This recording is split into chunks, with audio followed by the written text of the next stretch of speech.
આ વિડીયોમાં જે વ્યક્તિની વાત છે એમના જોડે શું થયું એ જરૂરથી સાંભળજો. એમનું કહેવું છે કે એમની લાઈફ ખૂબ જ સરસ ચાલતી હતી, પણ અચાનક જ લગ્નના 1 વર્ષ પછી એટલે કે 17 માર્ચ 2024ના એમનો અને એમની પત્નીનો અકસ્માત થયો.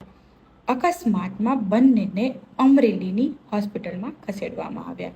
એટલે રવિભાઈ જે મૂળ ધારીના છે અને રવિ બન્નાના નામથી જે ઓળખાય છે એમને રાજકોટની હોસ્પિટલમાં ખસેડવામાં આવ્યા. અકસ્માતના 22 દિવસ પછી પગ કાપવો પડ્યો. આ સ્થિતિ એમના માટે ખૂબ ગંભીર હતી.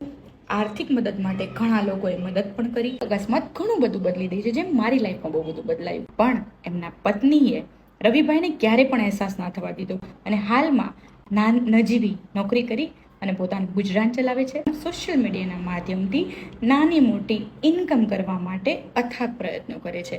જેમ સોશિયલ મીડિયાથી બીજા ઘણા બધા લોકો કમાય છે, એમ આપણે પણ રવિભાઈની ચેનલને સબસ્ક્રાઇબ કરીને એમને સપોર્ટ કરીશું. આશા રાખીએ છીએ કે રવિભાઈ રોજ સરસ મજાના વિડીયો બનાવશે.